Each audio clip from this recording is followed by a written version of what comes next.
Hi, I'm Sarah Motherwell from the Western Suburbs Weekly here at Cottesloe Beach on this beautiful sunny day for Sculpture by the Sea.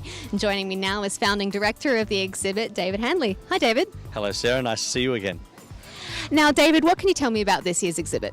Well, apart from the obvious on the beach, there's 74 sculptures by artists from around the world. I think there's 15 different countries represented in this show, most states in Australia, and there's a wonderful broad church of sculpture, and that's very much one of the core aims of Sculpture by the Sea, to have as broad a range of sculpture as you can imagine. This year, happily, we've got quite a lot of works that are lit at night, and we've not had a lot of that before, so that's quite special.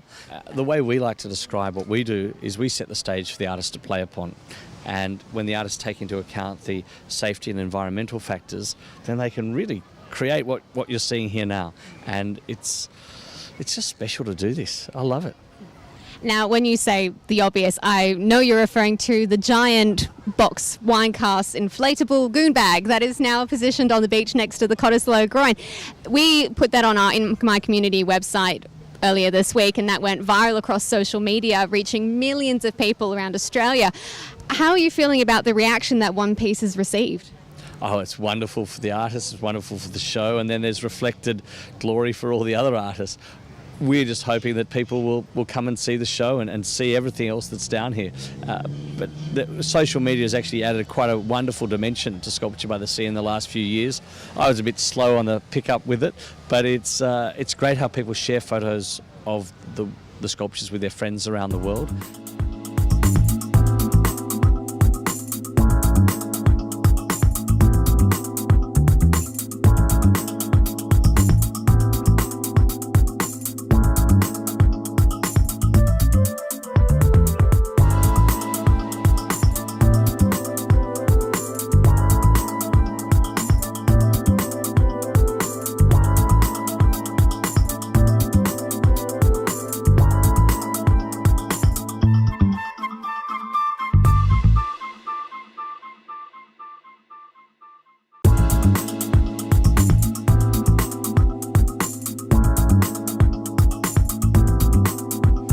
Sculpture by the Sea is in its 10th year here at Cottesloe Beach, which is fantastic. But I guess a lot of people don't realise that you're actually a not-for-profit organisation. So what can we do to ensure that this fantastic event keeps coming back to Perth year after year after year?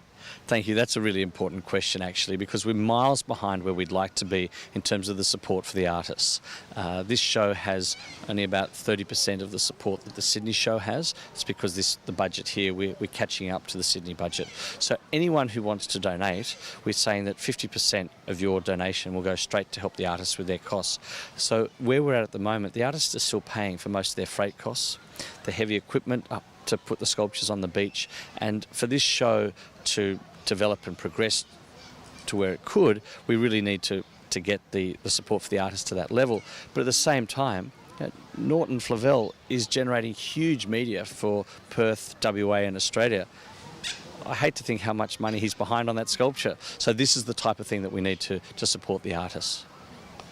Now, if you've got $20,000 spare, you can buy Norton Flavel's inflatable goon bag sculpture, or if you've just like to pitch in a gold coin donation to ensure this fantastic event keeps coming back, there's buckets hanging around the place. So come down to Cottesloe Beach for Sculpture by the Sea.